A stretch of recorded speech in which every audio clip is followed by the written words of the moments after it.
24 bye 7 आवर मी लोकांसाठी available असतो. मग कोणताही प्रसंग असू दे, सुखद असो दुःखद असो, एखादा अपघात असो, त्या ठिकाणी ह्या विभागातून पोहोचणारा पहिला कार्यकर्ता जर कोण असेल तर तो मी आहे.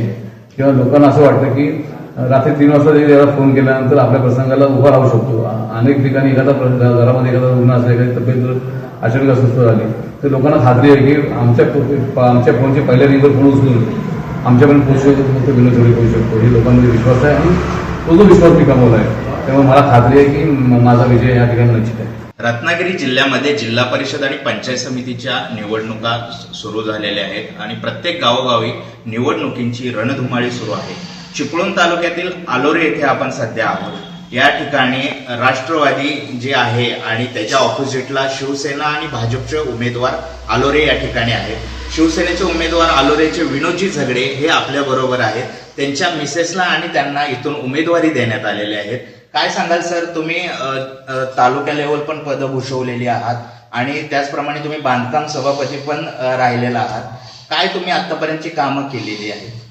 मी ग्रामपंचायत सदस्य, ग्रामपंचायत उपसरपंच, सरपंच, जिल्हा परिषद सदस्य, जिल्हा परिषद बांधकाम आरोग्य सभापती, शिवसेनेचा तालुका प्रमुख, माफाडी कामगार संघटनेचा तालुका अध्यक्ष अशा किंवा विद्यार्थी परिषदेमध्ये मी जिल्हाध्यक्ष म्हणून काम केलं. त्यामुळे अनेक स्तरावर मी गेले 30 ते 35 वर्ष मी काम करतोय. आणि राहिली गोष्ट की विकास कामांच्या विषयात किंवा केलेलं काम की गेले 8 वर्ष मी माझ्या मतदारसंघामध्ये तळागाळातल्या प्रत्येक मतदारसंघाची जनतेची माझी नाद आहे जोडलेली आहे. आणि मग ज्या ठिकाणी विकास कामं आहेत ती अगदी वाडी रस्त्यावर असणारी बारीक छोट्या पाकळ्यांपासून रस्त्यांपर्यंत आपण कामं केले. अनेक ठिकाणी अनेक वाड्या शाखा प्रोग्राममध्ये पण जोडलेल्या आहेत. मगाशी मी सांगितल्याप्रमाणे अनेक ठिकाणी आमच्या जे रंगरवाडे आहेत त्यांचे आपण रस्ते पूर्ण केलेले आहेत. मग आरोग्य केंद्र असतील, आरोग्य उपकेंद्र असतील, शाळा असतील, अंगणवाड्या असतील, जिल्हा परिषद माध्यमातून जी कामं आपल्याला करतात ते पण केलेले आहेत. सर्वात मोठं काम पाहिलं तर आपण जे आपला पेडांबे नागावे आलोरे शिरगाव असा जो रस्ता आहे त्या रस्त्याला जोडणारे मोठे 3 पूल आहेत. ते पूल खूप अनेक वर्ष असे जुने पूल होते आणि ते धोकादायक असे पूल होते. ते पूल देखील आपण या ठिकाणी खूप मोठ्या प्रमाणात निधी आणून आपण त्या ठिकाणी त्याची कामं 2 पुलांची कामं झाली. आता एक दुसऱ्या कामात त्याचं मोठ्या पुलाचं काम देखील या ठिकाणी टेंडर झालेलं आहे. परंतु MIDCचा पूल बंद असल्यामुळे पर्यायी पूल नसल्यामुळे त्याचे काम चालू नये. अशी मोठी आपण अनेक कामं आपण या ठिकाणी केलेली आहेत.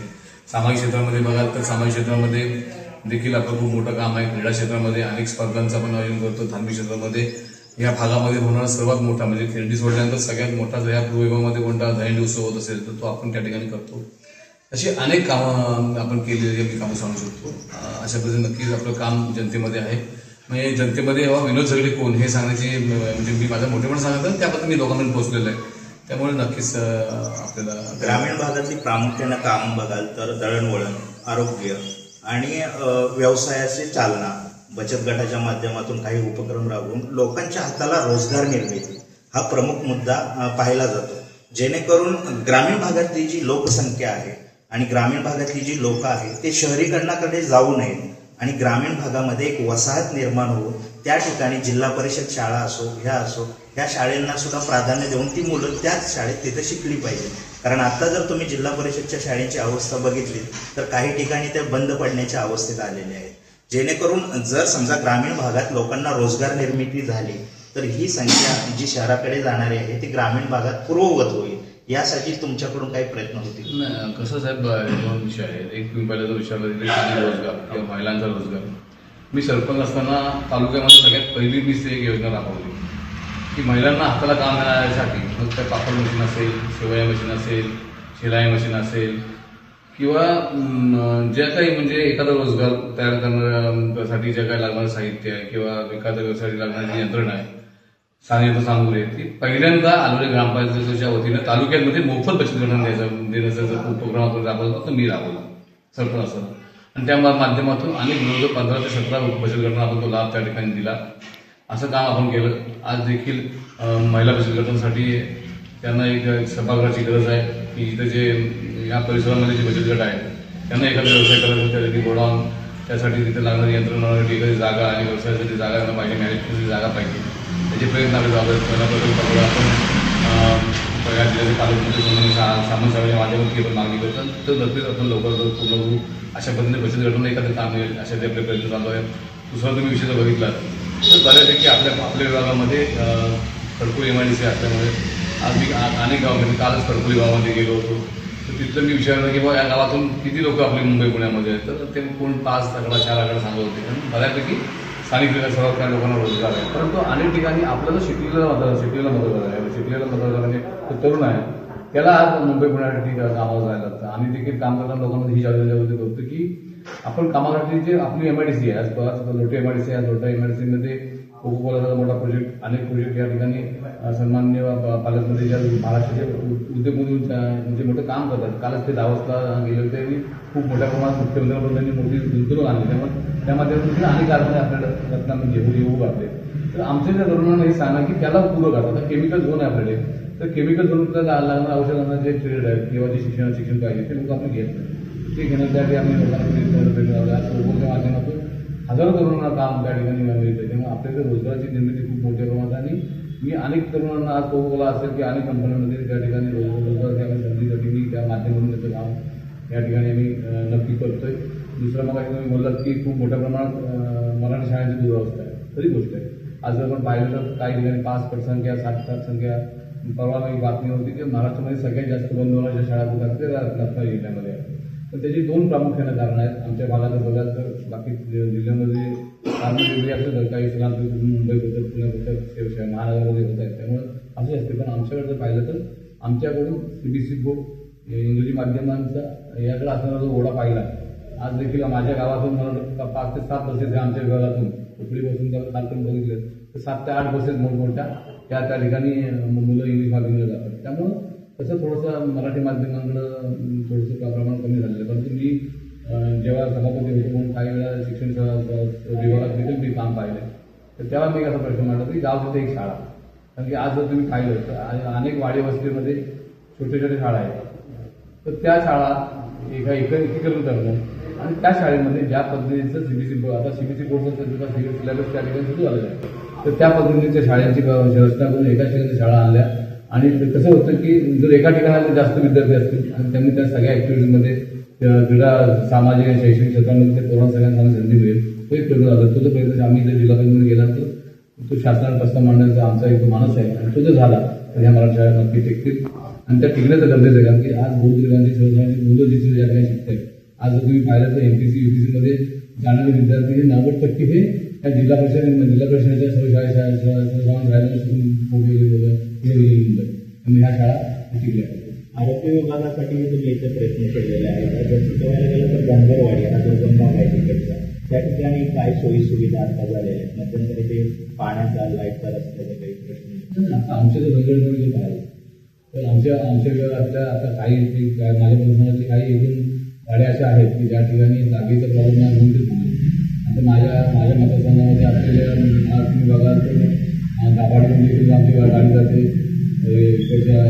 आमच्या कवळून जाते चांबऱ्यातून जाते किंवा खरवास पण जाते त्याच्या वाड्या आहेत. एका दुसरी वाडीनं सोडली त्या ठिकाणी 100% म्हणजे एकूण दुर्गम भागामध्ये किंवा अडचणी ठिकाणी अशा टोकावर डोंगर माथ्यावर असल्या जरी वाड्या जरी असल्या तरी त्या ठिकाणी जाण्याची गाड्यांची व्यवस्था आहे. आणि त्या ठिकाणी ज्या नाही आहे त्या ठिकाणी लागून प्रयत्न करतो. आज अशोकासारखी एक मोठी वाडी अशोकामधून वासवडीला जाणारी मोठी वाडी आहे त्या ठिकाणी रस्ता नाही परंतु एकदम मोठा निधी आपल्याला मिळू शकत नाही. परंतु 2 वर्षामध्ये त्या ठिकाणी जे प्रामुख्याने 3 मोठे साखव लागणार होते साखव पण केले आणि आपण रस्ता करतो. त्यामुळे त्याची देखील मी ह्या 5 वर्षामध्ये माणूस आहे की ते सगळे रस्ते 100% आमच्या ते धनगरवाड्या किंवा आदिवासी वाड्या त्या जोडण्याचा आपल्या 100% प्रयत्न म्हणजे ज्या काही ते 2-4% राहिले त्या पण कसं होतं नागरिक तुम्हाला मतदान करतात जिल्हा परिषद असो पंचायत समिती असो पण नागरिकांच्या ज्या मूलभूत गरजा आहेत त्या त्यांच्या टायमावर पूर्ण होणं महत्वाचं असतं.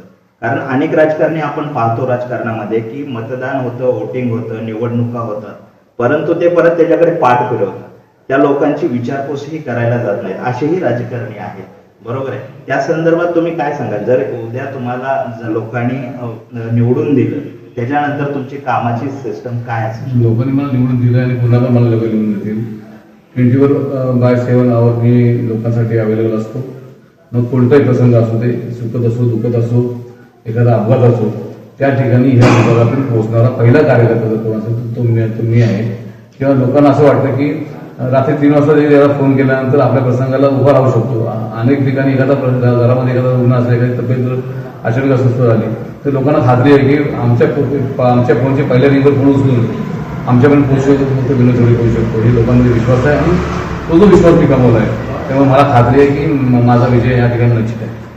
महायुतीचेच आता उमेदवार आहेत तुमच्या ऑपोजिटला, जे अजित पवार दादा राष्ट्रवादी काँग्रेसचे उमेदवार आहेत आणि तुम्ही एकनाथ शिंदेकडून लढत लढताय. महायुतीमध्येच 2 गट आहेत, तर आता हे विरोधक आहेत, तुम्ही कसं बघताय ही निवडणूक तुमच्यासाठी? कसं आहे, आम्ही जरी महायुती म्हणून आता आम्ही जरी या ठिकाणी एकत्र काम करत असतो तरी स्थानिक स्तरावर त्या ठिकाणी आपण जर पाहिलं तर अनेक ठिकाणी शिवसेना भाजप युती बरोबर आहे, तर काही अनेक ठिकाणी राष्ट्रवादी पुण्यामध्ये वेगळी लढते, असे अनेक ठिकाणी. कारण की स्थानिक स्तरावर जे आहे ते शेवटी कसं आहे की पक्ष हा कार्यकर्ता नव्हता, पण तो कार्यकर्ता टिकला पाहिजे.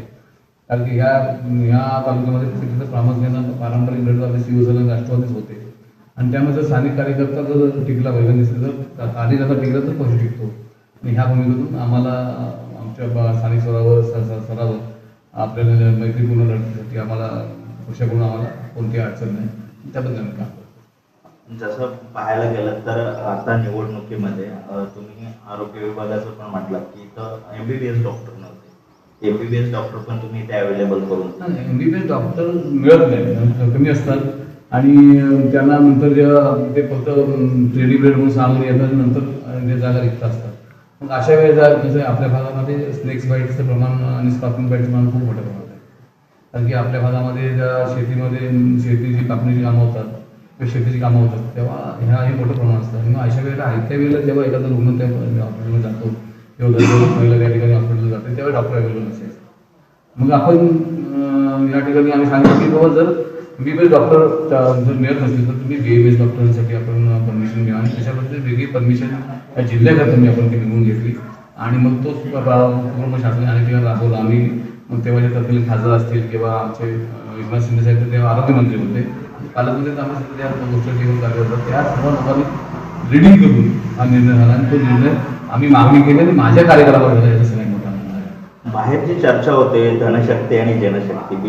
बीजेपी शिवसेना म्हणलं का धनशक्तीचा विषय इथे येतो चर्चेच्या माध्यमातून, अशी टीका केली जाते एकंदरीत. काय सांगा? मगाशी तुम्ही बोललात की आम्ही महायुतीमध्ये एकत्र आहोत. मग तुम्ही जर ते म्हणताय ना तर सगळ्यांसमोर बाबतीत तोच विषय लावला पाहिजे बरोबर. परंतु आमच्या विषयी तर आम्ही महाराष्ट्राला विचार घेऊन चाललोय, आम्ही DK7चे विचार घेऊन चाललोय. आमच्याकडे एक सक्षम असं दिवसाचं काम करणारे जिल्ह्याचं नेतृत्व आहे. आमच्या महाराष्ट्राचं नेतृत्व तुम्हाला एकनाथ शिंदे साहेब सगळ्यात कुठल्या प्रसंगात प्रथम होतं. आम्ही धनशक्तीपेक्षा आमच्याबरोबर जनशक्ती आणि लोकांसाठी झटणारे लोकांसाठी काम करणारे आम्ही कार्यकर्ते आहोत. त्यामुळे आम्ही धनशक्तीचं धनशक्ती आम्ही घेत पण नाही आणि धनशक्तीचं आम्हाला कोणतं जायचं. मतदारांना काय आव्हान करतात? मतदारांना मीच आवाहन करेन की येत्या 5 फेब्रुवारीला जे जिल्हा परिषदेपासून निवडून जातं त्या इलेक्शनमध्ये जिल्हा परिषदेकरता विनोद चौधरी या धनुष्यबाण घेऊन जवळच्या मी स्वतः विनोद प्रकाश चौधरी त्यांच्या समिती सदस्य म्हणून त्या सदस्यासाठी मी धनुष्यबाण घेऊन लढतो. जरी तुम्ही लोकांना आश्वासित करतो की जसं गेले 8 वर्ष मी आपल्यावर राहिलं, आपल्या सगळं दुःखात कामावर राहिलं, विकासाची कामं करायला राहिलं, असंच त्याच्यापेक्षा अधिक जोमानं मी सक्रिय होऊन आपली सर्व कामं किंवा आपल्या सर्व अडचणी उभा राहील अशी लोकांना आवाहन करतो. धन्यवाद. हे होते विनोदजी झगडे, पंचायत समितीसाठी आगवरे गणातून उभे आहेत आणि यांचे मिसेस जिल्हा परिषद गणातून या ठिकाणी उभे आहेत. जसं बघायला गेलं तर आता या मतदान झाल्यानंतर साहेबांनी सांगितलेलंच आहे की मी जे लोकांनी वोटिंग करणार त्यांच्या परिपूर्ण मी उतरणार आणि मी उतरलेलो हे असं त्यांनी सांगितलेलं आहे. रत्नागिरीहून सचिन कांबळे, टाइम्स नाव चिपळूण.